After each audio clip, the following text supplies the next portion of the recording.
কালকে আবার খুলতে হবে আর কি, ইনশাল্লাহ।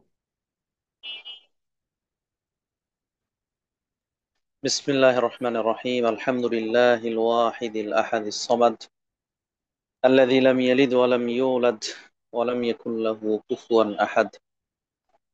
الصلاة والسلام على نبينا محمد وعلى آله وأصحابه ومن تبعهم إلى يوم المعاد. أما بعد. আলহামদুলিল্লাহ, শুরুতে আমরা আবারও প্রশংসা জ্ঞাপন করছি, কৃতজ্ঞতা, শুকরিয়া, গুণকীর্তন উপস্থাপন করছি সে মহান মহিয়ান এক অদ্বিতীয় আল্লাহ সুবহানাহু ওয়া তাআলার জন্য, যিনি একচ্ছত্র ক্ষমতার অধিকারী, যার প্রভুত্ব সকল বিশ্বে পরিপূর্ণভাবে কার্যকর, বিস্তৃত, যে আল্লাহ সুবহানাহু ওয়া তাআলা সকল কিছুর মৌলিক সৃষ্টিকারী, সকল সৃষ্টিকে রিজিক দানকারী, জন্ম মৃত্যুর মালিক, যে আল্লাহ রব্বুল আলামিন আমাদেরকে সুস্থ রাখেন, অসুস্থ করেন, আবার সুস্থতা দান করেন, যে আল্লাহ রব্বুল আলামিন আমাদেরকে সুখে রেখে পরীক্ষায় ফেলেন, আবার কখনো অসুখ, দুঃখ, বেদনা ইত্যাদি দিয়েও পরীক্ষা করেন, যে আল্লাহ রব্বুল আলামিন সকল ভালো কাজের তৌফিক দানকারী, সে আল্লাহ রব্বুল আলামিনের অগণিত অসংখ্য প্রশংসা ও শুকরিয়া। আলহামদুলিল্লাহ।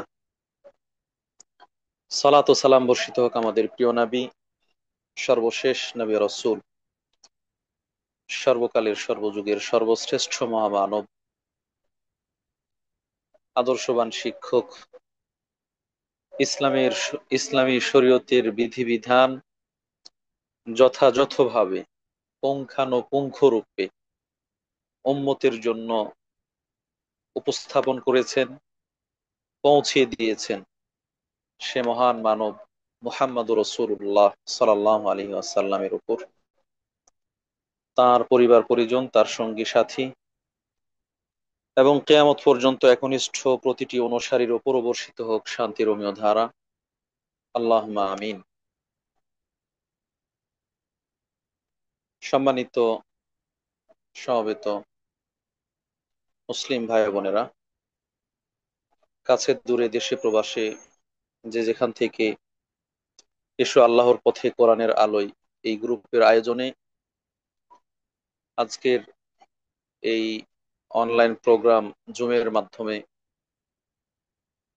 একত্রিত হয়েছেন, সমবেত হয়েছেন, শুরুতে সকলকে জানাচ্ছি আন্তরিক অভিনন্দন, শুভেচ্ছা, মোবারকবাদ। সাথে সাথে আল্লাহ রাব্বুল আলামিনের কাছে দোয়া করি, আল্লাহ রাব্বুল আলামিন আজকে যেভাবে আমাদেরকে দ্বীনি আলোচনায়, কোরআন ও সহিহ হাদিসের আলোচনা শোনার জন্য, জানার জন্য, বলার জন্য তৌফিক দিয়েছেন, একত্রিত হওয়ার সুযোগ করে দিয়েছেন, এভাবে আমাদেরকে অনাবিল সুখের ঠিকানা, সর্বোচ্চ কাঙ্ক্ষিত প্রত্যাশিত স্থান জান্নাতে যেন একত্রিত করেন, জান্নাতবাসী করেন। আমিন, আল্লাহুম্মা আমিন। যারা আজকের আয়োজনকে সুন্দর করার জন্য, নির্বিঘ্ন করার জন্য বিভিন্নভাবে চেষ্টা করেছেন, করছেন, করে যাচ্ছেন, আল্লাহ রাব্বুল আলামিন তাদেরকে উত্তম জাযা দান করুন, দুনিয়াতে সম্মানিত করুন, পরকালে পুরস্কৃত করুন, বালা মুসিবত থেকে হেফাজতে রাখুন। আমিন, আল্লাহুম্মা আমিন। প্রিয় উপস্থিতি, ইতিমধ্যে হয়তো আপনারা অবগত হয়েছেন, আজকে দারসুল ফিকহের 53 পর্ব, যেখানে পূর্বের ধারাবাহিক আলোচনার কিছু অংশ ইলা, জিহার, লিআন, তাখঈর, তাহরিম ইত্যাদি বিষয়গুলো নিয়ে আমরা আলোচনা করব ইনশাআল্লাহ। ওমা তৌফিক ইল্লা বিল্লাহ, আলাইহি তাওয়াক্কালতু ওয়া ইলাইহি উনীব। প্রিয় দিনী বোনেরা,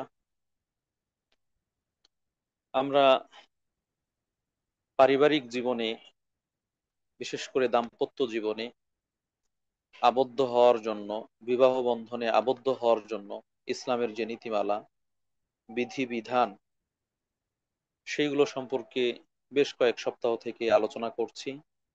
সেই ধারাবাহিকতায় গত সপ্তাহে সেই দাম্পত্য জীবনের ইতি টানার বা শেষ করার যে নিয়মতান্ত্রিকতা রয়েছে, বিধিবিধান রয়েছে, সেগুলো সম্পর্কে আলোচনা করেছি। সেই আলোচনার কিছু অংশ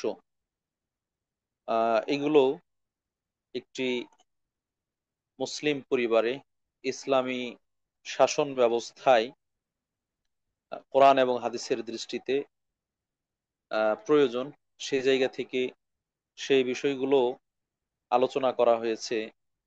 আমরা যে কিতাবের আলোকে দারসুল ফিক উপস্থাপন করছি, কিতাবুল ফিক আল মুয়াসসার আলা দাওইল কিতাবি ওয়াস সুন্নাহ, কোরআন ও সহিহ হাদিসের আলোকে সহজ ফিক বা ফিকুল মুয়াসসার, সেখানে সেই হিসেবে আমরা আজকের আলোচনায় ইলা, জেহার, লিআন, তাহরিম, তাখইর ইত্যাদি ইসলামী শরীয়তের পরিভাষাগুলো সম্পর্কে এবং তার বিধিবিধান সম্পর্কে জানার চেষ্টা করব ইনশাআল্লাহ। ওমা তৌফিক ইল্লা বিল্লাহ, আলাইহি তাওয়াক্কালতু ইলাইহি উনীব। প্রিয় উপস্থিতি, আমরা তালাকের বেশ কয়েক দিক থেকে ক্লাসিফিকেশন উল্লেখ করেছি, শ্রেণীবিন্যাস উল্লেখ করেছি। এটি সংঘটিত হওয়া না হওয়ার দিক থেকে, স্থায়ী ভিত্তিতে, অস্থায়ী ভিত্তিতে, সেই দিক দৃষ্টিকোণ থেকে, সুন্নাহ এবং বিদআতি পদ্ধতির দিক থেকে বেশ কয়েক প্রকার আমরা আলোচনা করেছি। যে সকল শব্দের মাধ্যমে, কথার মাধ্যমে তালাক সংঘটিত হয়, তালাক বাস্তবায়িত হয়, এই সকল কথা বা শব্দগুলোকেও ইসলামী শরিয়ার বিধানের আলোকে দুই ভাগে ভাগ করা হয়েছে। আমি আবারও বলছি, যে সকল শব্দ বা কথার মাধ্যমে, বাক্যের মাধ্যমে তালাক সংঘটিত হয়, বিবাহ বিচ্ছেদ ঘটে, বিবাহের সম্পর্ক শেষ হয়ে যায়, দাম্পত্য জীবনের ইতি ঘটে, এই ধরনের কথাগুলো, শব্দগুলো, তালাক দেওয়ার শব্দগুলো ইসলামী শরিয়ার আলোকে দুই ধরনের, দুই প্রকারের। এক প্রকারের শব্দ হচ্ছে বা কথা হচ্ছে, বাক্য হচ্ছে সরিহ, স্পষ্ট, যার মধ্যে কোনো ব্যাখ্যা বিশ্লেষণের প্রয়োজন নেই। বিবাহের সম্পর্ক ছিন্ন করার জন্যই ইসলামী শরীয়তে এই শব্দগুলোকে প্রয়োগ করা হয়েছে। এগুলোকে স্পষ্ট শব্দ বলা হয়, আরবিতে বলা হয় আলফাজ সরিহা, স্পষ্ট বা সুস্পষ্ট অর্থ প্রদানকারী শব্দ। যেমন তলাক, যেমন তলাক এই শব্দটা ইসলামী শরীয়তে দাম্পত্য জীবন শেষ করার বা বৈবাহিক সম্পর্ক ছিন্ন করার অর্থে একেবারে সুস্পষ্ট অর্থ প্রদানকারী একটি শব্দ। কোরআনের মধ্যে, পবিত্র কোরআনের মধ্যে আল্লাহ রাব্বুল আলামিন এটাকে একাধিক জায়গায় ব্যবহার করেছেন। আত-তালাকু মাররাতান ফাইমসাকুন বিল মা'রুফি ফাইমসাকুন বিমা'রুফিন আও তাসরিহুম বিইহসান। সূরা আল বাকারার মধ্যে যেটি আল্লাহ রাব্বুল আলামিন বলেছেন, আত-তালাক, তালাক শব্দ উল্লেখ করেছেন। ফাইন তাল্লাকাহা ফালা তাহিল্লু লাহু মিন বা'দু, তাকে যদি তালাক দিয়ে দেয় এরপরে আর সে তার জন্য হালাল হবে না। এইভাবে আল্লাহ রাব্বুল আলামিন তালাক শব্দ উল্লেখ পূর্বক বলেছেন। অনুরূপভাবে কোরআনের মধ্যে ফেরাক শব্দটি এসেছে। ফেরাক, সম্পর্ক ছিন্ন করা, পৃথক করে দেওয়া, বিচ্ছিন্ন হওয়া, এ অর্থেও ইসলামী শরীয়তে এই শব্দটি এসেছে, ফেরাক। আরেকটি শব্দ এসেছে তাসরিহ। তাসরিহ, তাসরিহ মানে হচ্ছে সম্পর্ক ছিন্ন করা, দুজনের মাঝে সম্পর্ক ছিন্ন করা ইত্যাদি। তো এই ধরনের সুস্পষ্ট অর্থ প্রদানকারী শব্দ, যেই শব্দগুলো বৈবাহিক সম্পর্ক ছিন্ন করার জন্যই, বা আমরা তালাক হিসেবে যেটাকে চিনি জানি, ডিভোর্স হিসেবে যেটাকে চিনি জানি, সেটা বোঝানোর জন্যই ব্যবহার হয়, এরকম শব্দগুলোকে আলফাজ সরিহা বা সুস্পষ্ট শব্দ হিসেবে চিহ্নিত করা হয়েছে। আর এর বাইরে অন্যান্য যে শব্দগুলো আছে, যেমন আমরা সচরাচর ব্যবহার করে থাকি, হ্যাঁ, বাপের বাড়ি পাঠিয়ে দিব, গাঠি গুঠি নিয়ে বাপের বাড়ি যা, তারপরে তোর রাস্তা তুই দেখে নে, তোর সাথে আমার সম্পর্ক নেই। আরো এইভাবে স্থান কাল পাত্র ভেদে, অঞ্চল ভেদে, ভাষা প্রয়োগকারী মানুষদের অবস্থা ভেদে বিভিন্ন ধরনের শব্দ বিভিন্ন সময় ব্যবহার করে থাকে, বাক্য ব্যবহার করে থাকে। এগুলোকে কখনো কখনো তালাক অর্থেও প্রয়োগ করা যায়, আবার কখনো কখনো হুমকি হিসেবে, ধমক হিসেবে বা শাসানোর জন্য, চাপের মধ্যে রাখার জন্য ব্যবহার করা যায়। এই ধরনের শব্দগুলোকে ইসলামী শরীয়তে আলফাজ কিনায়া বা ইঙ্গিত সূচক শব্দ, ইঙ্গিত সূচক শব্দ হিসেবে চিহ্নিত করা হয়েছে। সম্মানিত উপস্থিতি, এই যে সুস্পষ্ট অর্থ প্রদানকারী আর ইঙ্গিত সূচক, ইশারা ইঙ্গিতে অর্থ প্রদানকারী, এই দুই ভাগে ভাগ করার মূল কারণটা অথবা উপকারিতাটা কি, সেটি হচ্ছে মূল লক্ষণীয় বিষয়। সেটি হচ্ছে মূল লক্ষণীয় বিষয়। সেই বিষয়টি হলো, যদি সুস্পষ্ট অর্থ প্রদানকারী শব্দ, তালাক বা তালাক দিলাম, তুমি তালাক, তুই তালাক ইত্যাদি, এরকম কোন শব্দ ব্যবহার করে, তাহলে স্ত্রীর সাথে সাথে তালাক হয়ে যাবে। তাহলে স্ত্রীর সাথে সাথে তালাক হয়ে যাবে। তালাক প্রদানকারী স্বামী, সে মন থেকে নিয়ত করুক আর না করুক, ইচ্ছা করুক আর না করুক, তালাক দেওয়ার পরে সে বলল যে না আমি তো নিয়ত করিনি, বলল তুই এক তালাক, এরপরে সে বলল যে না আমি তো আসলে তালাক দেওয়ার নিয়ত করিনি, ইচ্ছা করিনি, এমনি বলেছি, রসিকতা করেছি, এই ধরনের কথা গ্রহণযোগ্য হবে না। কেননা এই শব্দটা এই অর্থ বোঝানোর জন্যই নির্ধারণ করা হয়েছে।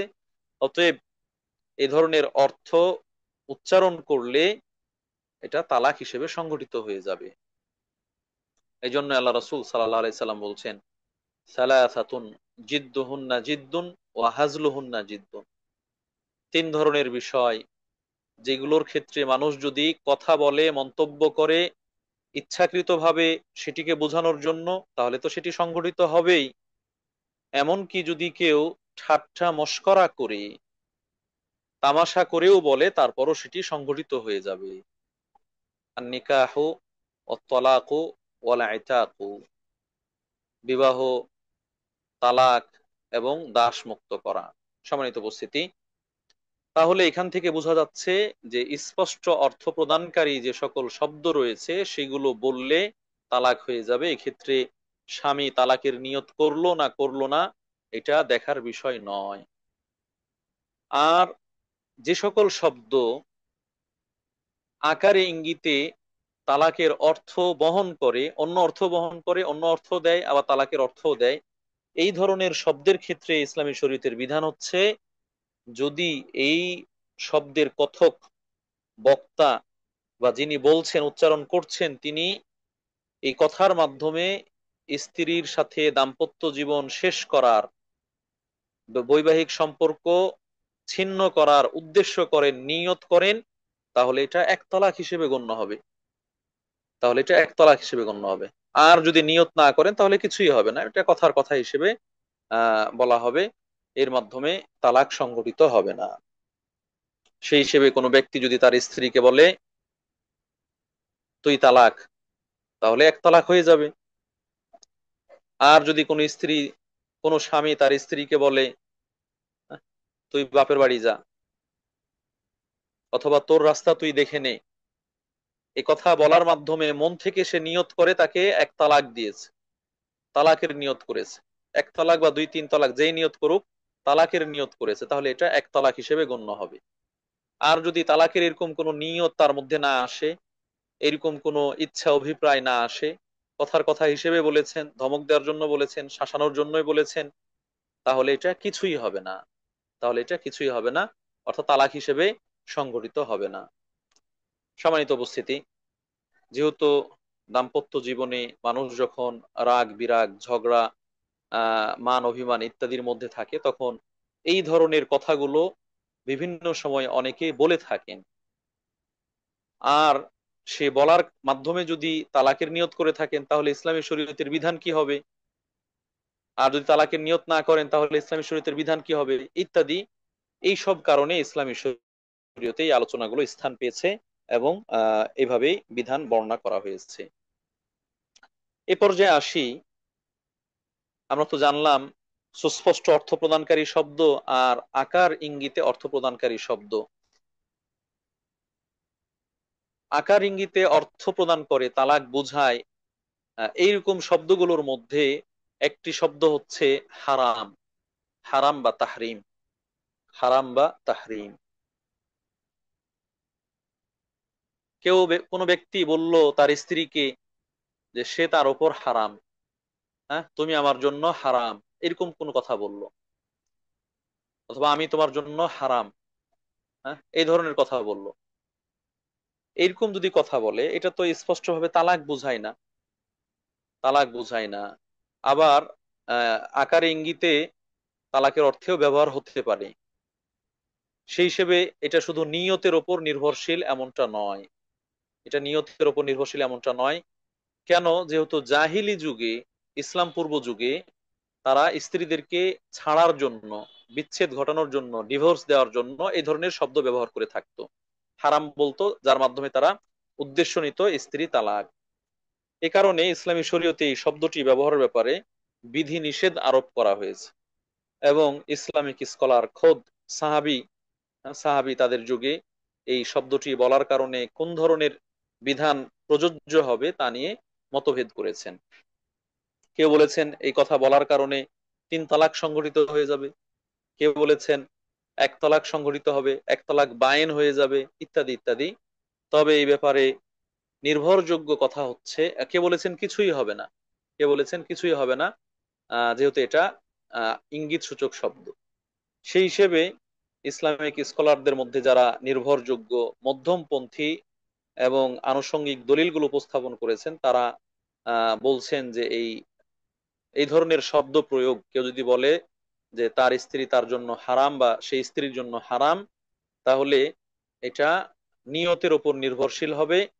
যদি সে নিয়ত করে থাকে 1 তালাকের, তাহলে 1 তালাক হিসেবে কার্যকর হবে। আর যদি নিয়ত না করে তাহলে কিছুই হবে না, কিন্তু এই ধরনের অনর্থক কথা বলার কারণে সে তাওবা করবে।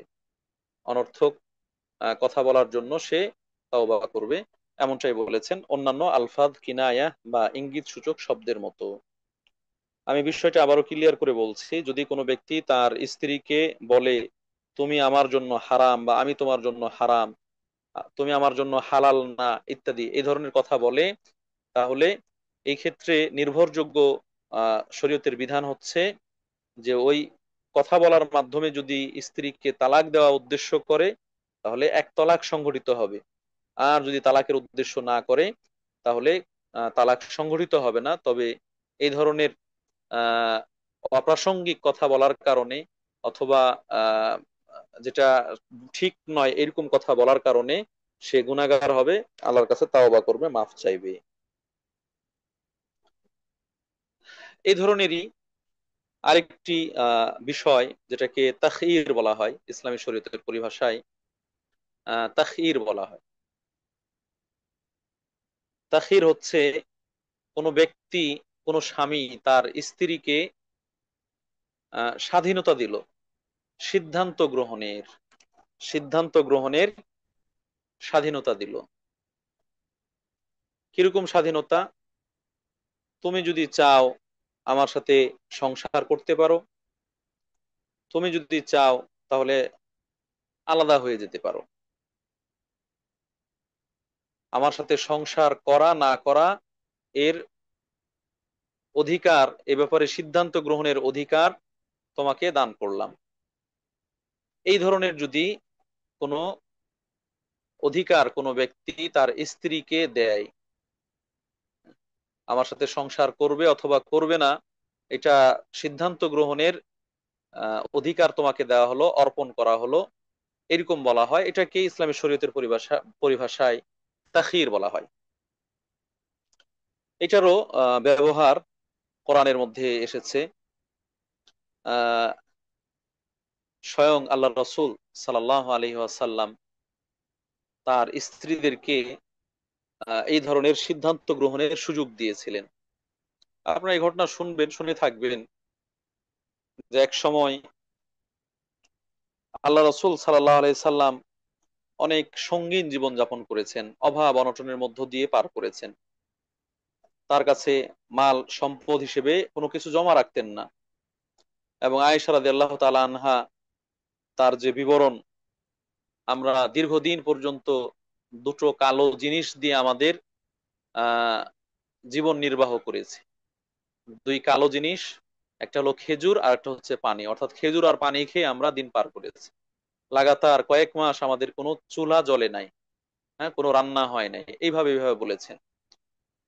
তো রসুলের একাধিক স্ত্রী একসাথে আছেন, অন্যদের মতো তারা আড়ম্বরপূর্ণ জীবনযাপন করতে পারছেন না, সুখ স্বাচ্ছন্দ্য পাচ্ছেন না।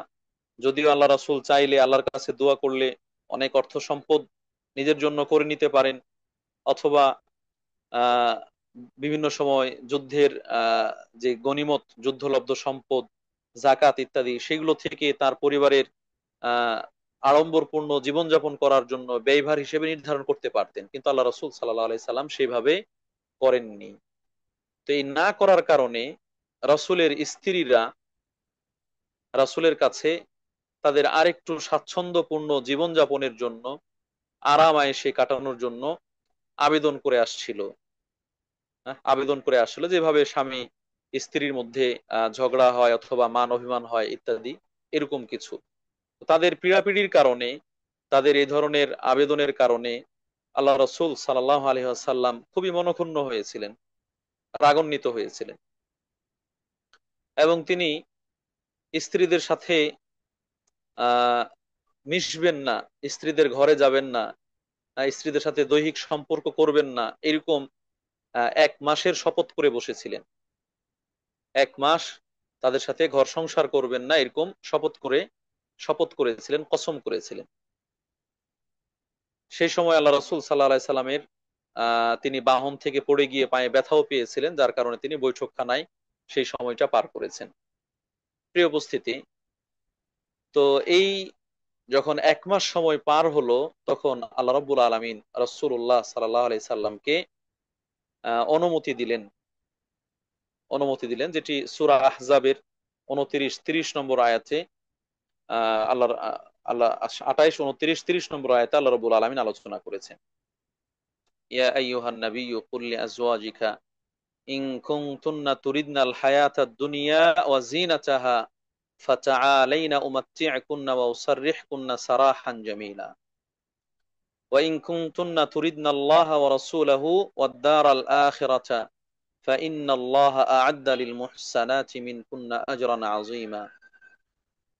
আল্লাহ রাব্বুল আলামিন এই 28 এবং 29 নং আয়াতে ঘোষণা দিয়ে বললেন, হে নবী, আপনি আপনার স্ত্রীদেরকে বলুন, যদি তারা দুনিয়াবী জীবন চায়, দুনিয়ার চাকচিক্য, সৌন্দর্য, আরাম আয়েশ, বিলাসিতা, এগুলোই চায়, ফাতাআলাইনা, তাহলে আপনি তাদেরকে বলুন যে আসো তোমরা, উমাত্তি'কুন্না ওয়া উসাররিহকুন্না সারাহান জামিলা, তোমাদেরকে আমি ছেড়ে দিচ্ছি, তালাক দিয়ে দিচ্ছি, তোমরা আহ তোমাদের মতো করে জীবন যাপন করবে, চলবে ফিরবে, তোমরা তোমাদের পথ বেছে নিবে, অর্থাৎ দুনিয়াকে তোমরা বেছে নিবে, আমার সাথে সম্পর্ক ছিন্ন করে দিবে। অপরপক্ষে ওয়াইন কুনতুন্না তুরিদনা আল্লাহ ওয়া রাসূলাহু ওয়াদ দারাল আখিরাতা, তোমরা যদি আল্লাহকে চাও, আল্লাহ রাসূলকে চাও, পরকালকে চাও, এটাকে প্রাধান্য দাও, দুনিয়াবী জীবনযাপন, আরামায়েশ, বিলাসিতা, সেটাকে উপেক্ষা করো, ফাইন্নাল্লাহা আ'আদ্দা লিল মুহসানাতি মিনকুন্না আজরান আযীমা, তাহলে জেনে রাখো, নিশ্চয় আল্লাহ রাব্বুল আলামিন সৎকর্ম পরায়ণ প্রত্যেকের জন্য তার কাছে মহান প্রতিদান নির্ধারণ করে রেখেছেন, বড় বড় পুরস্কার নির্ধারণ করে রেখেছেন। এই আয়াতের মাধ্যমে আল্লাহ রাসূল সাল্লাল্লাহু আলাইহি সাল্লাম তার স্ত্রীদেরকে আহ, সিদ্ধান্ত গ্রহণের স্বাধীনতা দিয়েছিলেন, যে তারা আল্লাহ রাসূলের কাছে থাকবে নাকি দুনিয়াবী জীবনকে বেছে নিবে। তো এই আয়াতের মাধ্যমে এই ধরনের বিধানের অবতারণা হয়েছে, যে যদি কোনো ব্যক্তি তার স্ত্রীদেরকে এরকম সিদ্ধান্ত গ্রহণের সুযোগ দেয়, তাহলে দিতে পারে। তাহলে দিতে পারে।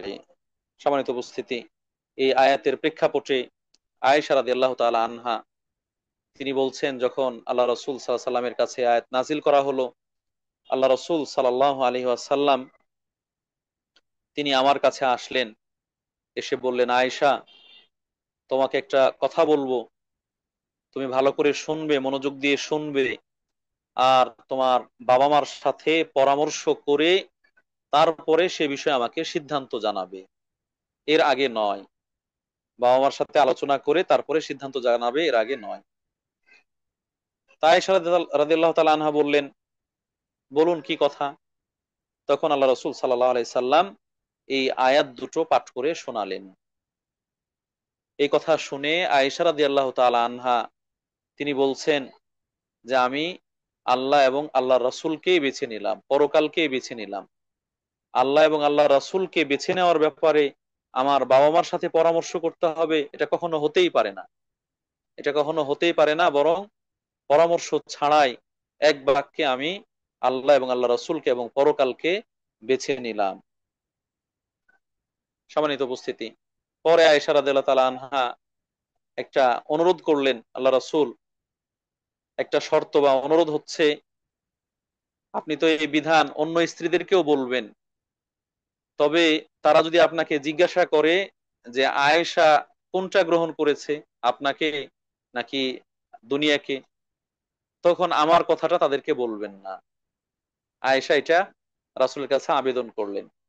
আল্লাহ রাসূল সাল্লাল্লাহু আলাইহি সাল্লাম বললেন, যেই আমাকে জিজ্ঞাসা করবে তাকেই বলবো যে আয়েশা এই কথা বলেছে। আমাকে যেই জিজ্ঞাসা করবে তাকে এটা জানিয়ে দিব। কেন? যেহেতু আমি খেয়ানতকারী নয়, আমাকে কেউ বলবে, জিজ্ঞাসা করবে, আর আমি জানি না এই কথা বলবো, এমনটা হতে পারে না, আমি খেয়ানতকারী নয়। সম্মানিত উপস্থিতি, এই আয়াত সকল স্ত্রীকে আলাদা আলাদা ভাবে আল্লাহ রসুল সাল্লাহ আলাই সাল্লাম পড়ে শুনিয়েছেন, এবং সকলেই আল্লাহ রসুল সাল্লাহ আলাই সাল্লামকে স্বামী হিসেবেই বেছে নিয়েছেন, গ্রহণ করেছেন, কেউই তার থেকে আলাদা হতে চাননি। এটি রাসূলুল্লাহ সাল্লাল্লাহু আলাইহি সাল্লাম যে একজন আদর্শবান স্বামী, উত্তম স্বামী, হ্যাঁ, তার চরম বহিঃপ্রকাশ। স্ত্রীরা আড়ম্বরপূর্ণ জীবনযাপনের জন্য, আরাম আয়েশ বিলাসিতা পাওয়ার জন্য স্বামীকে ছেড়ে যেতে চাননি। স্বামীর যে আদর্শ, স্বামীর যে আদর্শ হাগ, তার প্রতি যে শ্রদ্ধাবোধ, সেটাকে সর্বাধিক গুরুত্ব দিয়ে তারা তার কাছেই থেকেছেন, তাকেই বেছে নিয়েছেন। প্রিয় উপস্থিতি, তাহলে যদি কোনো ব্যক্তি এইরকম করে, স্ত্রীকে সিদ্ধান্ত গ্রহণের সুযোগ দেয়, তাহলে এটি কি তালাক হিসেবে গণ্য হবে নাকি তালাক হিসেবে গণ্য হবে না? সম্মানিত উপস্থিতি, এ ব্যাপারে আয়েশা রাদিয়াল্লাহু আনহা থেকেই একাধিক সহিহ হাদিস এসেছে যে আল্লাহ রাসূল আমাদেরকে এই সিদ্ধান্ত গ্রহণের সুযোগ দিয়েছিলেন, কিন্তু আমরা সবাই আল্লাহ রাসূলকে বেছে নিয়েছি। তো শুধুমাত্র সিদ্ধান্ত গ্রহণের সুযোগ দেওয়া, এই ক্ষমতা অর্পণ করা, এটাই সরাসরি তালাক নয়। এরপরে যদি কেউ স্বামীকে বাদ দিয়ে নিজেকে দুনিয়ার জন্য বেছে নেয় বা আলাদা হয়ে যায়, তাহলে সেটা তালাক হবে। আর যদি আহ স্বামীকেই বেছে নেয়, স্বামীর সাথেই থেকে যায়, তাহলে এটা তালাক হবে না, কিছুই হবে না। এটা তালাক হবে না, কিছুই হবে না। তাহলে এখানে মূল বিধানটা আসলো, যদি কখনো স্বামী স্ত্রীকে এই ধরনের কথা বলে, তাহলে এর মাধ্যমে তালাক হবে না।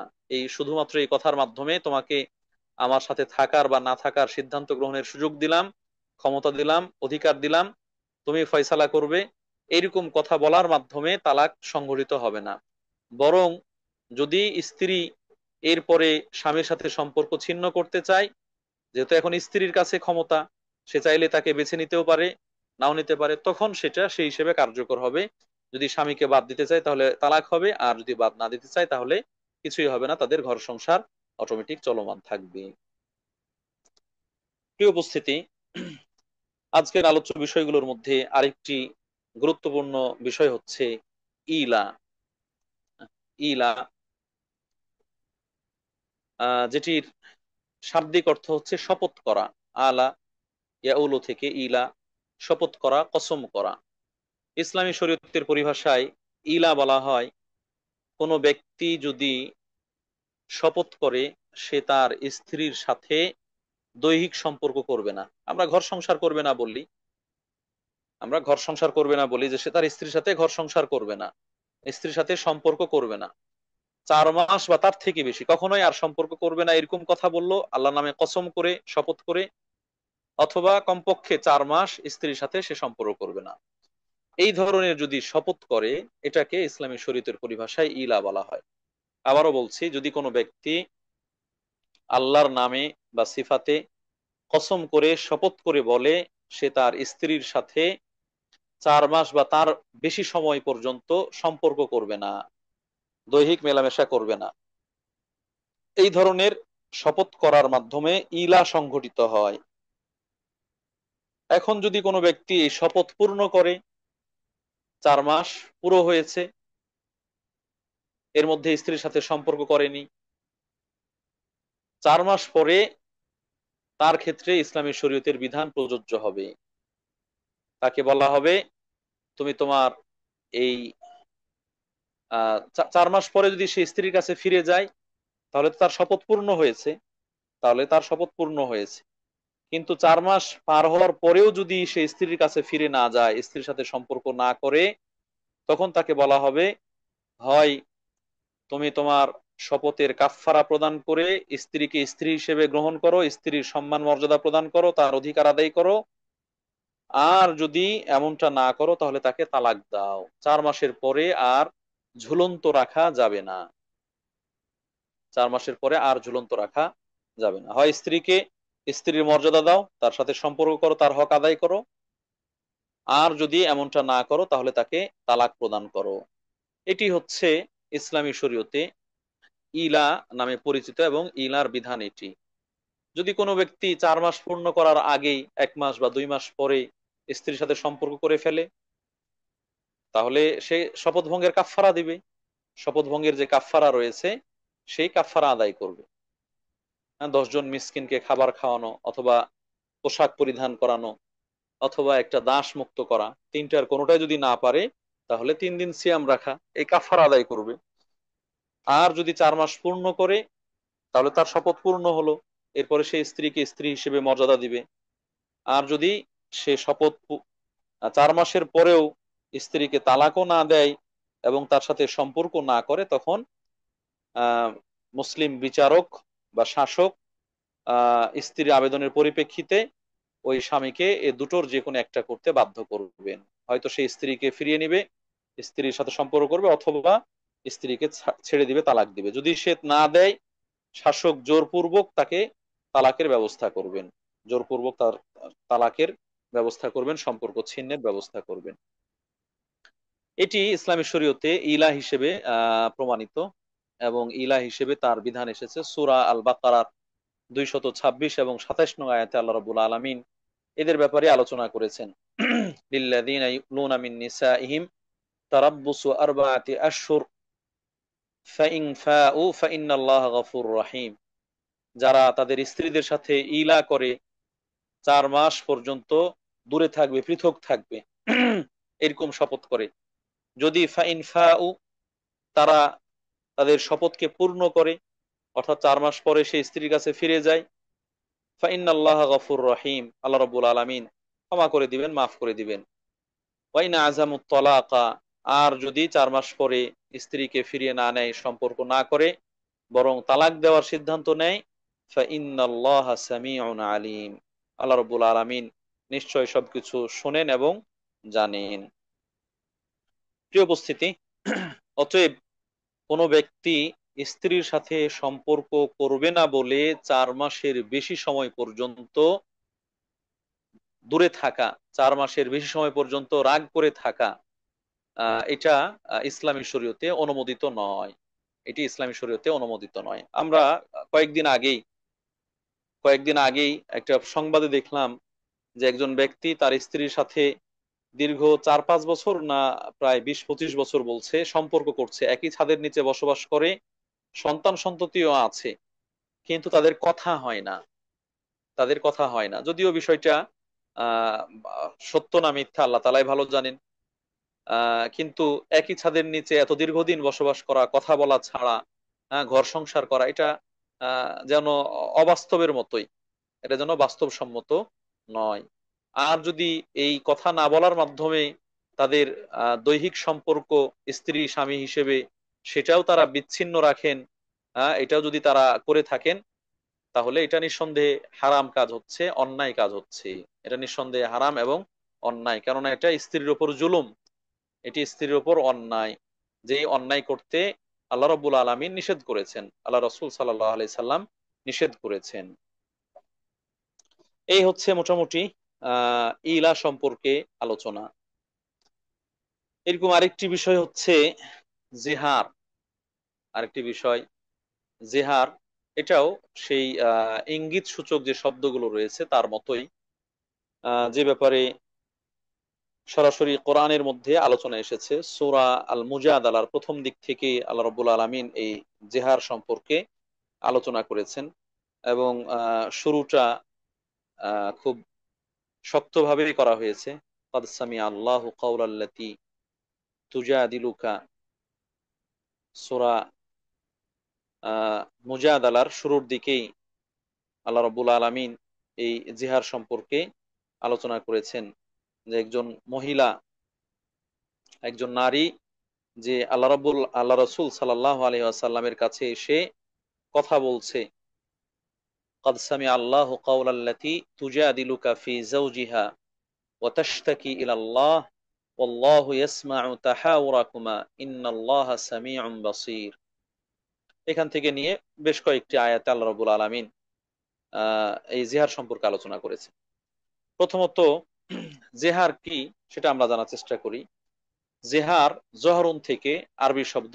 জহরুন অর্থ হচ্ছে পিঠ, হ্যাঁ, পেট, পিঠ। মেরুদণ্ডের ওপরের অংশ, কোমর থেকে ওপরের অংশ, ঘাড় থেকে নিচের অংশ, এটাকে আরবিতে জহরুন বলা হয়, পিঠ। এখানে ইসলামী শরীয়তের পরিভাষায় জেহার দ্বারা উদ্দেশ্য হচ্ছে কোন স্বামী তার স্ত্রীকে বলল যে সে তার মার মতো, সে তার মার মতো, তার পিঠ, তার স্ত্রীর পিঠ যেন তার মায়ের পিঠের মতো। এর মাধ্যমে সে ইঙ্গিত করলো তার মা তার জন্য যেরকম হারাম, দৈহিক সম্পর্ক করা, স্ত্রী হিসেবে সম্পর্ক স্থাপন করা হারাম, এরকম এই স্ত্রীর সাথে সম্পর্ক করা হারাম, এই ধরনের নিয়ত করে সে তার স্ত্রীকে মায়ের সাথে তুলনা করলো। স্ত্রীকে স্বামী মা হিসেবে ডাকলো, অথবা আপন বোন হিসেবে ডাকলো, অথবা মেয়ে হিসেবে ডাকলো ইত্যাদি, যার মাধ্যমে সে নিয়ত করলো যে সেই স্ত্রী তার জন্য সম্পর্ক করা হারাম। অর্থাৎ যারা মুহাররাম, মুহাররাম মুআব্বাদা, চিরস্থায়ী ভাবে বিয়ে করা যাদেরকে হারাম, এরকম কারো সাথে তুলনা করে। কোন দিক থেকে? হারাম হওয়ার দিক থেকে।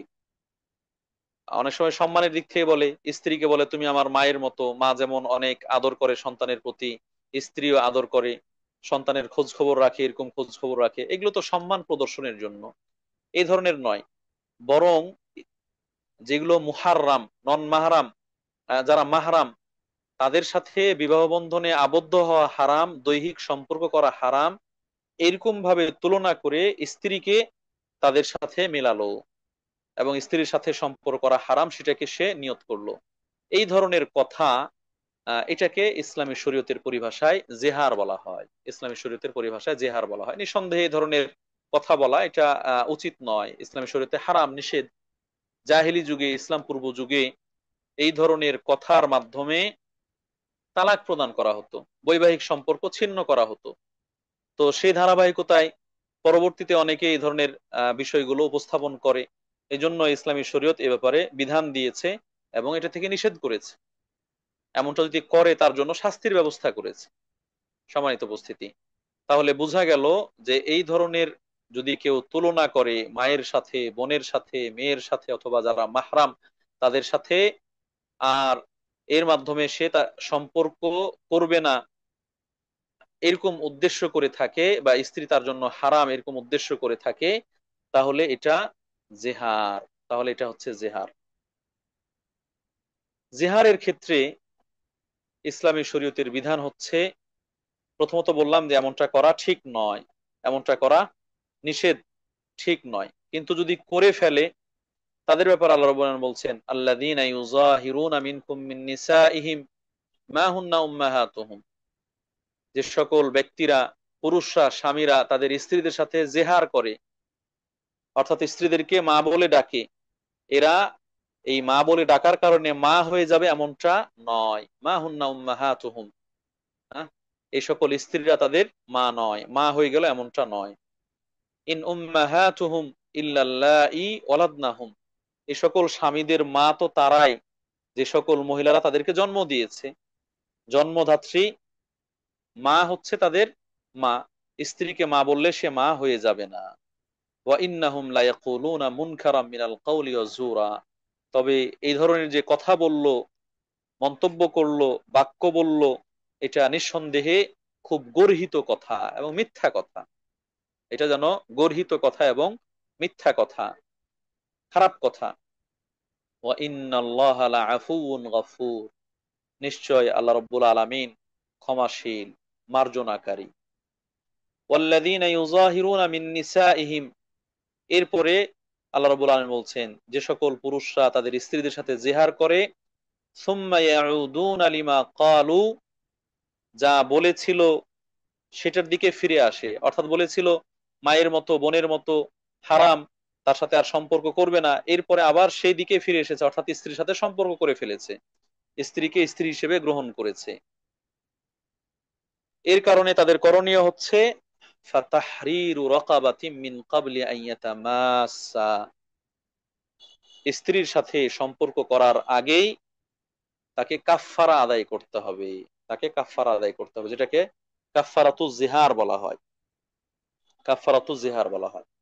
সম্মানিত উপস্থিতি, তাহলে এখান থেকে কথা দাঁড়ালো কি, যদি কোনো ব্যক্তি তার স্ত্রীর সাথে জেহার করে, অর্থাৎ স্ত্রীকে আহ, মা বোন মেয়ে ইত্যাদির মতো হারাম মনে করে, বলে, স্ত্রীকে মা ডাকে বা বোন ডাকে বা মেয়ে ডাকে, তাহলে এই স্ত্রীর সাথে, আচ্ছা প্রথমত এটা তালাক হবে না, প্রথমত এই কথা বলার কারণে ওই স্ত্রী তালাক হয়ে যাবে না, তবে এই স্ত্রীকে স্ত্রী হিসেবে ধরে রাখতে হলে তাকে কাফফারা আদায় করতে হবে, তাকে কাফফারা আদায় করতে হবে। আর যদি তালাক দিতে চায় তাহলে তো তালাক দিবে, তালাক দিতে চাইলে তালাক দিবে, তালাক দেওয়ার যে সিস্টেম আছে সে অনুযায়ী।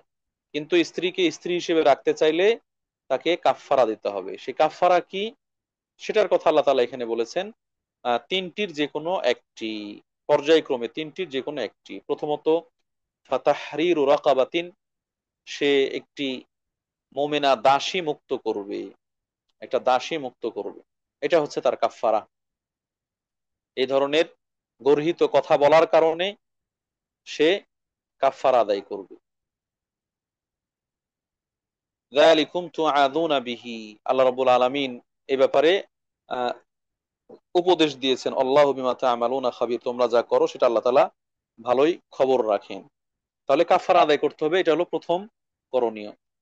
যদি কাফফারা আদায় করতে না পারে, হয়তো এখন দাসী নাই, অথবা দাসী মুক্ত করার মতো তার কাছে অর্থ সম্পদ নাই, তাহলে ফামান লাম ইয়াজিদ ফাসিয়ামু শাহরাইনি মুতাতাবিআইনি মিন ক্বাবলি আন ইয়াতামাসসা, স্ত্রীকে স্ত্রী হিসেবে ফিরিয়ে নেওয়ার আগেই তার আবশ্যক হচ্ছে তাকে লাগাতার 2 মাস সিয়াম পালন করতে হবে, রোজা রাখতে হবে।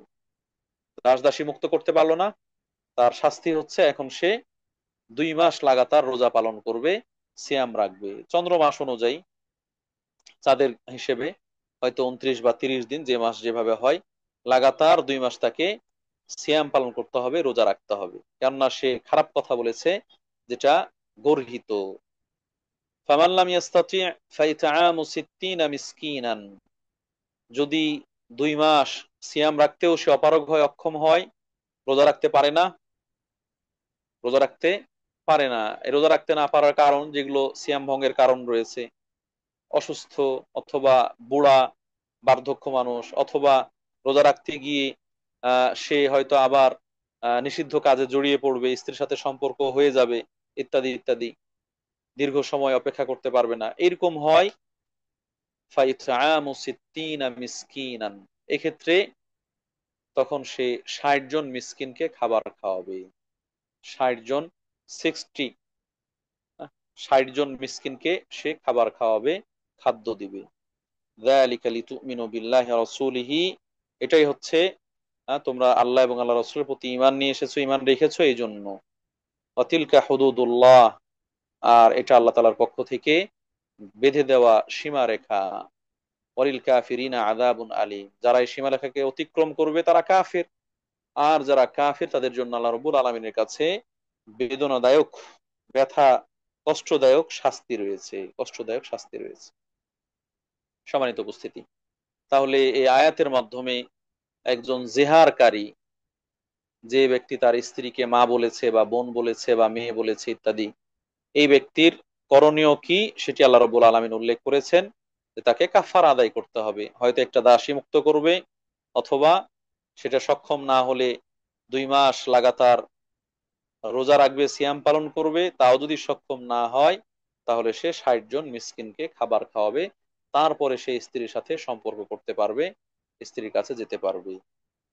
প্রিয় উপস্থিতি, যেহেতু এগুলো অস্বাভাবিক পদ্ধতি, এইগুলো ইসলামে অনুমোদিত নয় এরকম কথা এবং কাজ, এজন্য ইসলাম বিভিন্নভাবে কঠোরতা আরোপ করেছে, শাস্তি প্রয়োগ করেছে, যেন মানুষ ইসলামকে ইসলামের মতোই মানার চেষ্টা করে, ইসলামকে ইসলামের মতোই অনুসরণ করার চেষ্টা করে, তার অনুশাসন ইসলামের অনুশাসনেই তার জীবনকে অনুশাসন করে।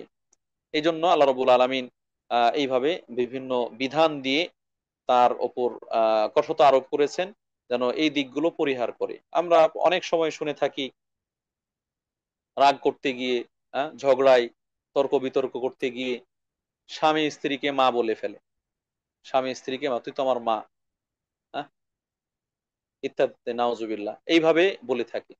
তো এই ধরনের কথা, এটা গর্হিত কথা, মন্দ কথা, এরকম বলা উচিত নয়। বললে এই ধরনের শাস্তি যেটা আমরা আলোচনা করলাম সেটা প্রযোজ্য হবে। এখন যদি কখনো এর উল্টোটা হয়, কখনো এর উল্টোটা হয়, কেমন?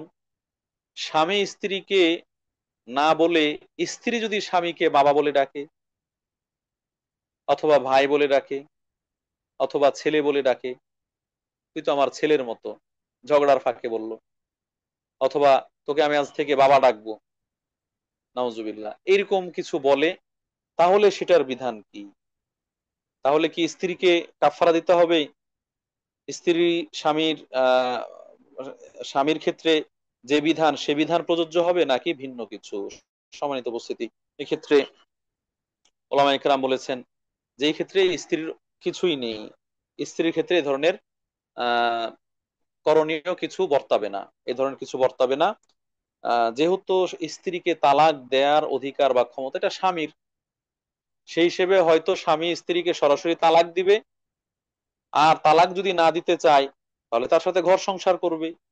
এই জন্য তার উপর এই কঠোরতা আরোপ করা হয়েছে। স্ত্রী যেহেতু স্বামীকে তালাক দিতে পারে না, এই ধরনের কথা বলে স্বামী স্ত্রীর মধ্যে সম্পর্ক ছিন্ন হয়ে গেল, আর স্ত্রী মোহরানা নিয়ে ভেগে গেল, আরেক জায়গায় গিয়ে ঘর সংসার করবে, এরকম সুযোগ রাখা হয়নি। এজন্য স্ত্রী যদি এই ধরনের কথা বললে, তাহলে এই ব্যাপারে স্বামীর ক্ষেত্রে যে সকল জিনিস প্রযোজ্য এমন কিছুই প্রযোজ্য হবে না, কাফারা দিতে হবে না। তবে নিশ্চয় আল্লাহ রাব্বুল আলামিন যেহেতু এটাকে বলেছেন যে গর্হিত কথা, মন্দ কথা, খারাপ কথা, ঘৃণিত কথা, সেই হিসেবে এই খারাপ মন্দ ঘৃণিতের জন্য সে আল্লাহর কাছে তাওবা চাইবে, তাওবা করবে, মাফ চাইবে। আর স্বামী বা অভিভাবক ওই স্ত্রীকে একটু উত্তম মাধ্যম দিবেন, শাসন করবেন, কেন এই ধরনের অশ্লীল অথবা অবৈধ কথা কেন বলবে সে, স্বামীকে কেন বাবা ডাকবে, স্বামীকে কেন ভাই ডাকবে, বা আহ, ছেলে হিসেবে আখ্যায়িত করবে। এজন্য তাকে শাসন করবে, শায়েস্তা করবে। কিন্তু শরীয়তের অন্যান্য বিধান, কাফফারা এসে এগুলো তার ক্ষেত্রে প্রযোজ্য হবে না। প্রিয় উপস্থিতি, এগুলো আসলে আমাদের সমাজে বিভিন্ন সময় হয়ে থাকে, ঘটে থাকে, সেই হিসেবে বিধানগুলো জানার দরকার। আমাদের কাছে অনেকে প্রশ্ন করে, এতে কি তালাক হয়ে গিয়েছে? কোন স্ত্রী তার স্বামীকে বাবা বলেছে অথবা ছেলে বলেছে, আখ্যায়িত করেছে, এর মাধ্যমে তালাক হয়ে গেছে ইত্যাদি। এরকম তালাক হয় না, এবং এক্ষেত্রে তাওবা ছাড়া আর অন্য কিছু করণীয় নেই। আল্লাহ রবুল্লা আলমিন আমাদেরকে হেদায়েত দান করুন, যেন ইসলামকে ইসলামের মতোই আমরা জানতে পারি, বুঝতে পারি এবং সে অনুযায়ী আমল করতে পারি। আমরা যখনই উল্টাপাল্টা করি, আবেগ এর বশবর্তী হয়ে বা অতিমাত্রায় রেগে গিয়ে, তখনই ইসলামী শরীয়তের বিধান লঙ্ঘন হয়। যেটা আমাদের জন্য আহ একদিকে দাম্পত্য জীবনে, সাংসারিক জীবনে, দুনিয়াবী জীবনে ভয়াবহ বিপদ টেনে নিয়ে আসে, দুর্বিষহ করে ফেলে, কঠিন করে ফেলে। অন্যদিকে ইসলামী শরীয়তের বিধান লঙ্ঘিত হয় এবং পাপ কাজে পরিণত হয়, যার কারণে বিভিন্ন শাস্তির সম্মুখীন হতে হয়। সম্মানিত উপস্থিতি, আজকের আলোচনার সর্বশেষ বিষয় হচ্ছে লিআন। জেহারের পরে হচ্ছে লিআন। লিআন এটাও ইসলামী শরীয়তের একটি পরিভাষা, আরবি শব্দ, যেটা লানা থেকে এসেছে। লানত আমরা অনেকেই চিনি বা জানি, একজন আরেকজনকে লানত করে, যেটাকে বলি যে অভিশাপ দেওয়া, অভিশাপ দেয় ইত্যাদি। এই লানত থেকে লিআন শব্দটা এসেছে। এটাও ইসলামী শরীয়তের একটি পরিভাষা। লিআন হচ্ছে স্বামী এবং স্ত্রী দুজনেই বিচারকের সামনে আল্লাহর নামে 4বার শপথ করে বলবে। আহ, যদি কোনো স্বামী স্ত্রীকে জেনা ব্যভিচারের অপবাদ দেয়, ডেফিনেশনটা এরকম: যদি কোনো স্বামী স্ত্রীকে জেনা বা ব্যভিচারের অপবাদ দেয়, সেক্ষেত্রে 4জন সাক্ষী উপস্থিত করতে ব্যর্থ হয়। স্বামী 4জন সাক্ষী উপস্থিত করতে ব্যর্থ, আর 4জন সাক্ষী যদি উপস্থিত না হয়, তাহলে তো স্বামীর পিঠে মিথ্যা অপবাদ দেওয়ার যে ব্যত্রাঘাত আছে, 80 ব্যত্রাঘাত, সেটা পড়বে, সেটা প্রয়োগ করা হবে। তো এক্ষেত্রে একদিকে এমনটা হওয়ার কারণে স্ত্রীর ব্যভিচার মেনে নিতে হচ্ছে, আবার যদি মুখ খুলে তাহলে আহ স্বামী মিথ্যাবাদী হিসেবে, অপবাদ প্রদানকারী হিসেবে শাস্তি পাচ্ছে, শাস্তির মুখোমুখি হচ্ছে। আর অন্যদিকে যদি স্ত্রীকে তালাক দিয়ে দেয়, তাহলে দেখা গেল যে স্ত্রী স্বামীর কাছ থেকে মোহর না নিয়ে ভেগে গেল, তার নাগরের সাথে অথবা যার সাথে সে পরকিয়া করলো আহ সেটা ঠিকই থাকলো, পাশাপাশি জামাইয়ের মোহরানা সে বাগিয়ে নিল। এই জন্য ইসলামী শরীয়তে এক্ষেত্রে লিয়ানের বিধান দিয়েছে যে যদি এই ধরনের কোনো স্ত্রীকে স্বামী দেখে অথবা সন্দেহ হয় অথবা এরকম মনে হয়, তখন বিচারকের সামনে ওই স্বামী আর স্ত্রী তারা শপথ করে বলবে যে স্ত্রী সে এমনটা করেছে, স্ত্রী এ ধরনের ব্যভিচারে লিপ্ত হয়েছে, এই ব্যাপারে স্বামী সত্যবাদী। আর পঞ্চমবারে বলবে, যদি সে সত্যবাদী না হয়, স্বামী সত্যবাদী না হয়, তাহলে তার উপর আল্লাহর লানত যেন বর্ষিত হয়, আল্লাহর নাজিল হয়। অনুরূপ ভাবে স্ত্রীও বিচারকের সামনে 4বার শপথ করে বলবে আল্লাহর নামে যে সে এই ধরনের অপকর্মে জড়ায়নি, স্বামী তার ব্যাপারে মিথ্যা বলছে, স্বামী তার বিরুদ্ধে মিথ্যা বলছে।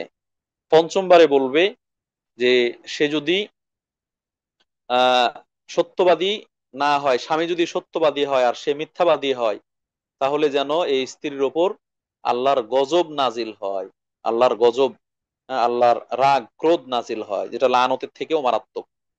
লানতের থেকেও মারাত্মক হচ্ছে গজব।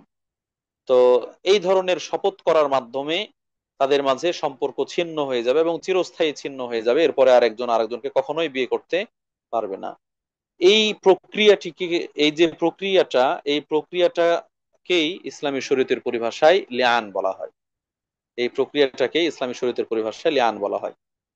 এটা কোথাও ইসলামী শাসন ব্যবস্থা ছাড়া ব্যক্তি পর্যায়ে বাস্তবায়ন করা কঠিন, কেননা এই ধরনের বিচার ফয়সালা এগুলো মুসলিম বিচারক তিনি সম্পন্ন করে থাকবেন, তার উপস্থিতিতে এগুলো সম্পন্ন হবে। যদি এই ধরনের বিচার ব্যবস্থা না থেকে থাকে, তাহলে ব্যক্তি পর্যায়ে এই ধরনের লিয়ান করার সুযোগ নেই।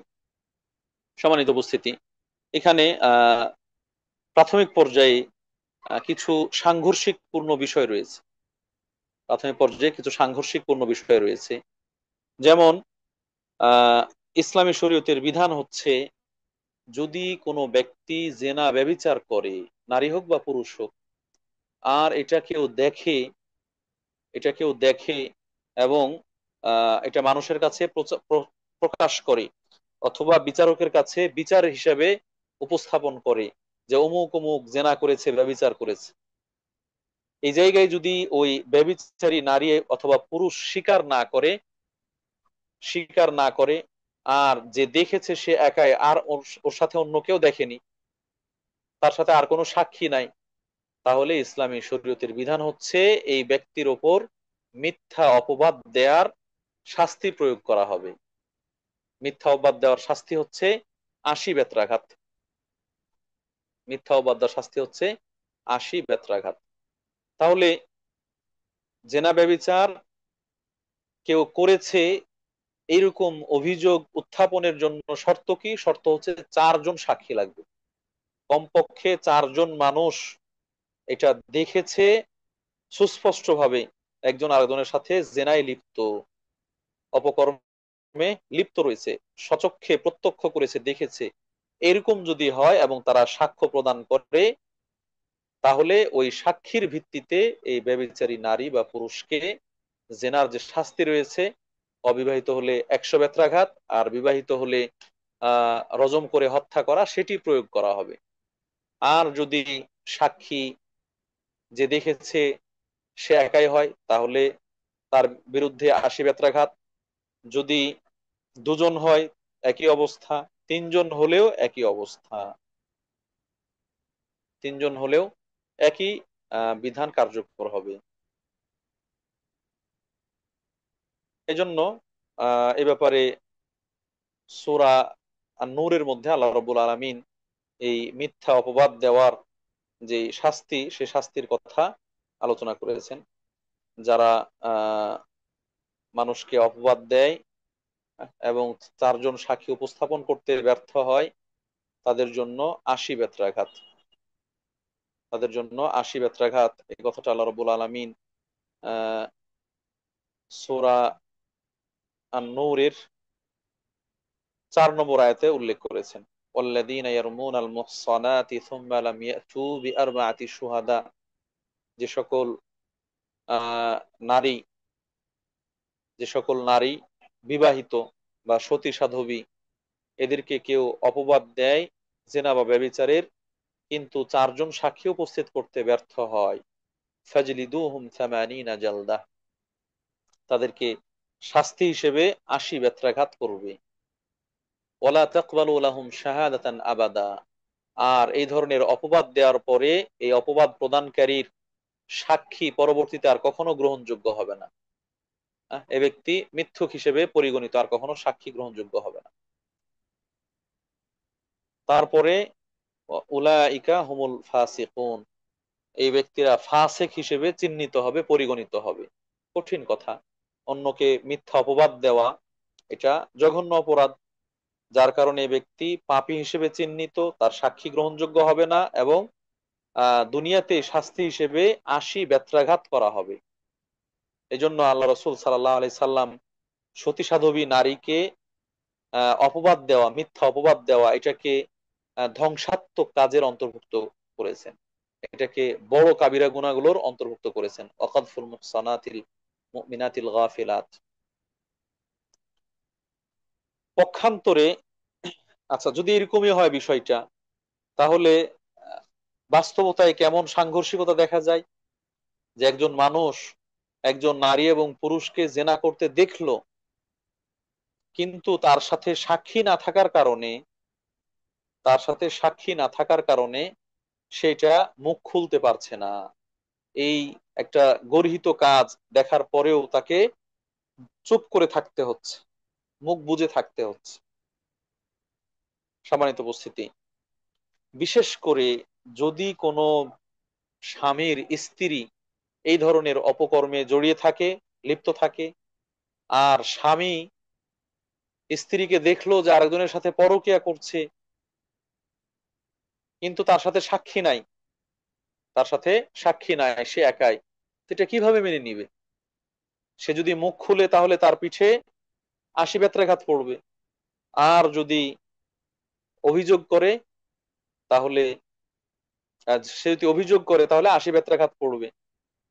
আর যদি অভিযোগ না করে মুখ বুজে সহ্য করে নেয়, তাহলে এরকম একজন নষ্ট চরিত্রের, দুশ্চরিত্রের, চরিত্রহীন নারীকে স্ত্রী হিসেবে রেখে ঘর সংসার করতে হবে, যেটা মেনে নেওয়া খুব কঠিন। তো এই জায়গায় যেন বিষয়টা খুবই সাংঘর্ষিক, এই জায়গায় খুবই সাংঘর্ষিক। ইসলামের প্রথম যুগে এমন বিধানই ছিল। তো এটা যখন মেনে নেওয়া কঠিন, এবং আসলেই কঠিন, যাদের আত্মমর্যাদা বোধ আছে, এরকম পুরুষ তার স্ত্রীকে এ ধরনের খারাপ কাজে দেখার পরেও তার সাথে ঘর সংসার করবে, এটা হতে পারে না, এটা হতে পারে না।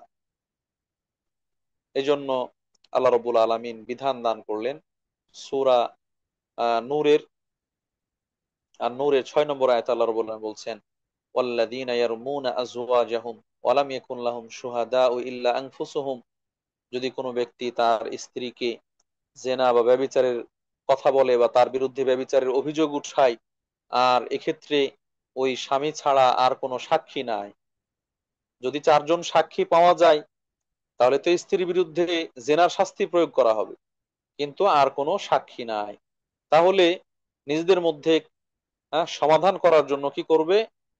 ফাশাহাদাতু আহাদিহিম আরবাউ শাহাদাতিন বিল্লাহ ইন্নাহু লামিনাস সাদিকিন, দুজনেই 4 বার সাক্ষী, আল্লাহর নামে শপথ করে সাক্ষী দিবে যে সে সত্যবাদী। ওয়াল খামিসাতু আন্না লা'নাতাল্লাহি আলাইহি ইন কানা মিনাল কাযিবিন, আর 5ম বারের বেলায় স্বামী বলবে যদি সে মিথ্যাবাদী হয় তাহলে তার উপর যেন আল্লাহর লানত নাজিল হয়। ওয়ায়াদরাউ আনহাল আযাবা আন তাশহাদা আরবা'a শাহাদাতিন বিল্লাহ ইন্নাহু লামিনাল কাযিবিন, স্ত্রীও 4 বার আল্লাহর নামে শপথ করে নিজের ওপর যে শাস্তি আরোপিত হওয়ার কথা বলছে সেটা সে প্রত্যাখ্যান করবে, অর্থাৎ স্বামী তার বিরুদ্ধে মিথ্যা বলছে এমন কথা বলবে। ওয়াল খামিসাতা আন্না গাদাবাল্লাহি আলাইহা ইন কানা মিনাস সাদিকিন, 5ম বারের বেলায় বলবে যদি স্বামী সত্যবাদী হয় আর স্ত্রী মিথ্যাবাদী হয় তাহলে যেন আল্লাহর গজব সেই স্ত্রীর ওপর নাজিল হয়। এইভাবে দুজনের মাঝে লিআন সংঘটিত হবে। সম্মানিত উপস্থিতি, এটাকে ইসলামী শরীয়তের আলোকে লিআন হিসেবে আখ্যায়িত করা হয়েছে, এবং এই খারাপ বিষয় থেকে মুক্তি দান করা হয়েছে।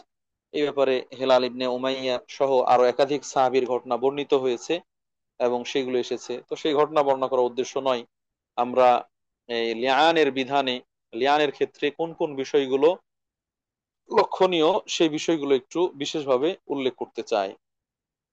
প্রথমত হচ্ছে, লিআনের মাধ্যমে আল্লাহ রাব্বুল আলামিন স্বামীকে এই ব্যভিচারিণী স্ত্রী থেকে পরিত্রাণ পাওয়ার একটা পথ খুলে দিয়েছেন। লিআনের মাধ্যমে স্বামী মিথ্যা অপবাদের যে শাস্তি 80 বেত্রাঘাত সেটা পাওয়ার থেকে তার পিঠকে রক্ষা করেছেন। লিআনের মাধ্যমে আহ স্ত্রী আর স্বামীর মধ্যে যে সম্পর্ক ছিল সেটাকে চিরস্থায়ীভাবে আহ ছিন্ন করার পথ প্রশস্ত হয়েছে। অতএব এই লিআন বিশুদ্ধ হওয়ার জন্য অবশ্যই স্বামী এবং স্ত্রী উভয়কে প্রাপ্তবয়স্ক হতে হবে, প্রাপ্তবয়স্ক হতে হবে, বালেগ হতে হবে। দ্বিতীয় শর্ত হচ্ছে স্বামী স্ত্রীকে জেনার অপবাদ দিতে হবে। হ্যাঁ, জেনার অপবাদ, যে স্ত্রী জেনা করেছে, স্ত্রী জানি। তৃতীয় শর্ত হচ্ছে যে ওই স্ত্রী স্বামীকে মিথ্যুক হিসেবে আখ্যায়িত করে। স্বামী বলল স্ত্রী জেনা করেছে, স্ত্রী স্বীকার করে নিল যে হ্যাঁ সে জেনা করেছে, এরপরও লিআন হবে না, এরপরে লিআন হবে না, কেননা এই ক্ষেত্রে তখন স্ত্রীর উপর জেনার যে শাস্তি সেটা কার্যকর হবে, তখন আর লিআন হবে না। এজন্য বলছেন যে স্ত্রী স্বামীকে মিথ্যুক হিসেবে আখ্যায়িত করছে এবং বলছে যে স্বামী তার বিরুদ্ধে মিথ্যা অপবাদ দিচ্ছে। 4 নম্বর শর্ত হচ্ছে এই লিআনটা হতে হবে বিচারকের ফয়সালার মাধ্যমে, বিচারকের উপস্থিতিতে বা বিচারকের ফয়সালার মাধ্যমে, তাহলে এই লিআন সংঘটিত হবে। যখন লিআন সংঘটিত হবে, যখন লিআন সংঘটিত হবে তখন এই লিআনের মাধ্যমেই স্বামী এবং স্ত্রীর মধ্যে চিরস্থায়ী সম্পর্ক ছিন্ন হয়ে যাবে। আমরা এর আগে বলেছি যে তালাক রাজিঈ দেওয়ার পরে বা তালাক বায়েনের পরে আবার বিয়ে করে স্ত্রীর সাথে ঘর সংসার করা যায়। যদি 3 তালাকও দিয়ে দেয় তাহলে আরেক জায়গায় ঘর সংসার করে পরে প্রথম স্বামীর জন্য বিয়ে করা জায়েজ। কিন্তু লিআন হয়ে গেলে এই স্বামী আর স্ত্রী পরবর্তীতে কখনোই সংসার করা জায়েজ নেই। পরবর্তী কখনোই এই সংসার জায়েজ হবে না, বৈধ হবে না। অর্থাৎ লিয়ানের মাধ্যমে চিরস্থায়ীভাবে চিরস্থায়ীভাবে দুজনের সম্পর্ক ছিন্ন হয়ে যাবে। এরপরে যদি এই লিয়ানের পরে স্ত্রীর গর্ভে সন্তান আসে, তাহলে এই সন্তান স্ত্রীর সন্তান হিসেবে আখ্যায়িত হবে। এই সন্তানের ভার ওই স্বামী নিবে না, ওই পুরুষ নিবে না। এই সন্তানের পরিচয় মায়ের নামেই পরিচিত হবে, মায়ের মাধ্যমে পরিচিত হবে, স্বামীর পরিচয়ে পরিচিত হবে না। সন্তান এই ক্ষেত্রে মাই হচ্ছে তার বাবা, মাই হচ্ছে তার মা। আহ এই এরপরে যে মোহরানা রয়েছে, স্ত্রী মোহরানা ফেরত দিবে না, স্ত্রী স্বামীকে মোহরানা ফেরত দিবে না। অর্থাৎ এখানে মোহরানার বিষয়টি যেন নগণ্য হিসেবে তুলে ধরা হয়েছে। যদি সাক্ষী চলাকালীন সময়ে, বিচারে যখন সাক্ষী চলছে সেই সময় কোনোভাবে স্ত্রী সাক্ষী দিতে অস্বীকৃতি করে, সাক্ষ্য প্রদান করতে অস্বীকৃতি করে, সে সাক্ষ্য না দেয়, অথবা একটা বা দুইটা বা তিনটা দিয়েছে, পূর্ণ পাঁচটা না দেয়, সেক্ষেত্রেও স্ত্রী জানি হিসেবে বা ব্যভিচারী হিসেবে গণ্য হবে। তার ক্ষেত্রে জেনার শাস্তির প্রয়োগ করা হবে, তখন লিআন হবে না, তখন লিআন হবে না। এই হচ্ছে মোটামুটি লিআনের যেই শর্ত এবং বিধানগুলো। সম্মানিত উপস্থিতি, সত্যিকার অর্থে ইসলাম একটি সার্বজনীন পরিপূর্ণ জীবন ব্যবস্থা, শাশ্বত জীবন ব্যবস্থা। ইসলামের মধ্যে কোনো কলুষতা নেই, ইসলামের মধ্যে কোনো অশ্লীলতা, বেহায়াপনা এইগুলোর স্বীকৃতি নেই। পরকিয়া করে স্বামী স্বামী স্ত্রী জীবনযাপন করতেই থাকবে আর এই নোংরা সম্পর্ক চলমান থাকবে, এমনটা হতে পারে না। এই জন্য কোনোভাবেই কোনো অশ্লীলতাকে, বেহায়াপনাকে ইসলাম কখনোই স্থান দেয়নি, প্রত্যাখ্যান করেছে। এবং সেই অশ্লীলতা, বেহায়াপনার বিরুদ্ধে কঠিন কঠিন শাস্তির ব্যবস্থা রেখেছে। বিশেষ করে যে বিষয়গুলোর মাধ্যমে একজন ব্যক্তির বংশ বংশ সম্পর্ক, আহ, বংশের পরিচয় এটা কলুষিত হয়, নিন্দিত হয়, মিশ্রিত হয়ে যায়, সেই বিষয়গুলোকে ইসলাম শক্ত হাতে দমন করেছে। একজন স্ত্রী স্বামীর অধীনে আছে, আরেকজনের সাথে পরকিয়া করে সেই পরকিয়া পুরুষের মাধ্যমে গর্ভধারণ করলো, আর সন্তান হিসেবে পরিগণিত হলো কার? যার স্ত্রী তার, যার স্ত্রী তার অর্থাৎ স্বামীর সন্তান, যেটা সম্পূর্ণ হারাম। সম্পূর্ণ হারাম। কিভাবে এটা এই স্বামীর সন্তান হিসেবে আখ্যায়িত হবে, অথচ এটা আরেকজনের সন্তান, আরেক পুরুষের সন্তান। আরেক পুরুষের সন্তানকে তাকে ছেলে হিসেবে মেনে নিতে হবে, তার মিরাজ তাকে দিতে হবে, তার ভরণ পোষণ তাকে দিতে হবে, ইত্যাদি ইত্যাদি অনেকগুলো নিষিদ্ধ কাজের পথ উন্মুক্ত হয়।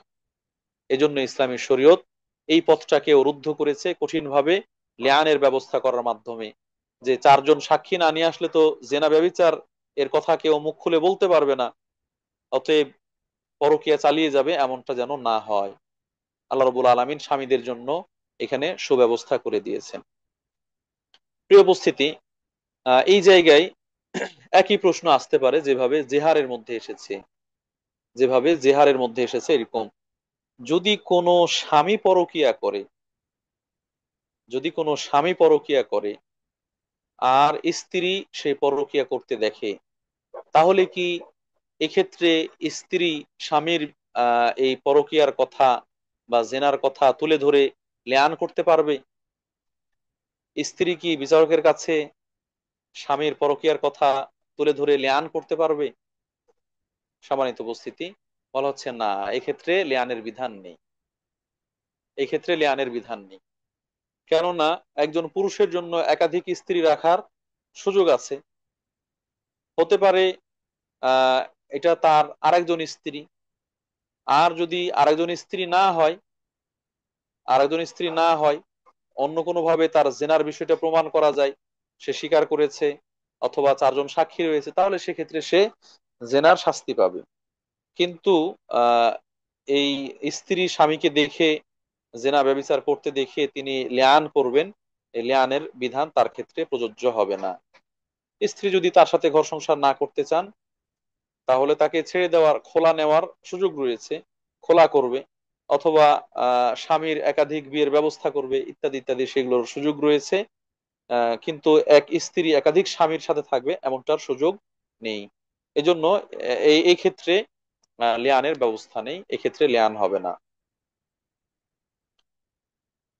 প্রিয় উপস্থিতি, আলহামদুলিল্লাহ আমরা মোটামুটি আজকের এই আলোচনায় স্বামী স্ত্রীর দাম্পত্য জীবন ছিন্ন করার বা আলাদা হওয়ার আরো যে সকল প্রক্রিয়াগুলো রয়েছে সেগুলো কিভাবে, এবং প্রচলিত যে বিভিন্ন পদ্ধতি মানুষ অবলম্বন করে থাকে সেগুলো ইসলামী শরীয়তের আলোকে অনুমোদিত না অনুমোদিত নয়, এবং সেক্ষেত্রে বিধান কি, বিশেষ করে ইলা, জেহার, লেআন, তারপরে তাখির, তাহরিম ইত্যাদি বিষয়গুলো আলোচনায় নিয়ে আসলাম।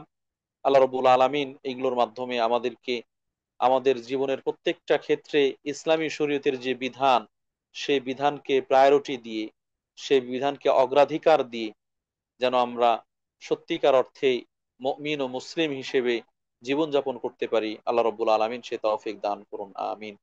আমরা আমাদের দৈনন্দিন জীবনে যেমন সবচেয়ে ভালোটা, সবচেয়ে উত্তম, শ্রেষ্ঠ সেটা সেটা বেছে নিতে চাই, সবচেয়ে লাভবান হতে চাই, এরকমই আমরা আমাদের অনন্তকালের জীবন, পরকালীন জীবন, সেটাকে ভালো করার জন্য, সেটাকে সুন্দর করার জন্য, সুখময় করার জন্য আমরা যেন এই দিন ইসলামের বিধিবিধান পালনের ক্ষেত্রেও ভালোটাই বেছে নেওয়ার চেষ্টা করি, শ্রেষ্ঠটাই বেছে নেওয়ার চেষ্টা করি।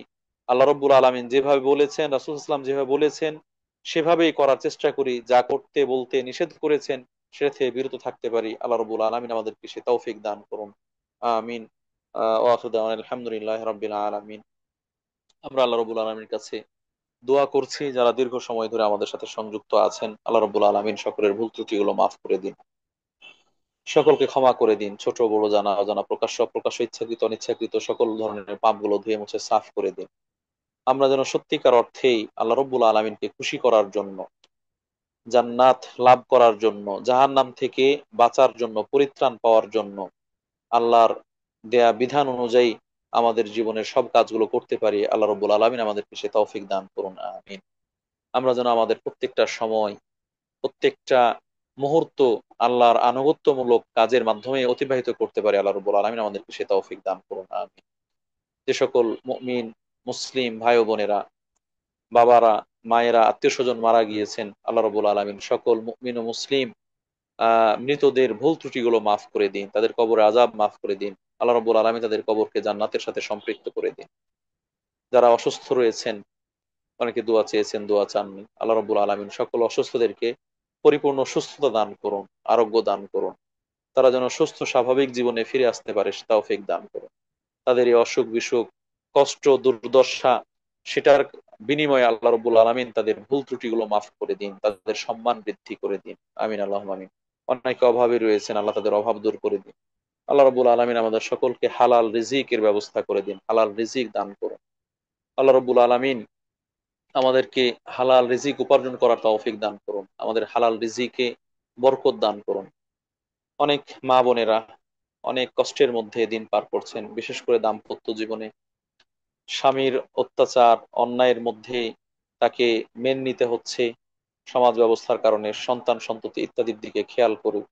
আল্লাহ রব্বুল আলমিন তাদের পরিবারে শান্তি নাজিল করুন, তাদের পরিবারে শান্তি দান করুন, তারা যেন শান্তিপূর্ণ জীবনযাপন করতে পারে সে ব্যবস্থা করে দিন।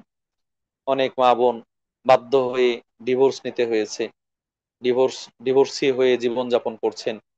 আমাদের সমাজ ব্যবস্থায় ডিভোর্সিরা অবহেলিত, লাঞ্ছিত, অপমানিত, আল্লাহ রাব্বুল আলামিন তাদের উত্তম ব্যবস্থা করে দিন, তারা যেন শান্তিপূর্ণ জীবনযাপন করতে পারে সে তৌফিক দান করুন।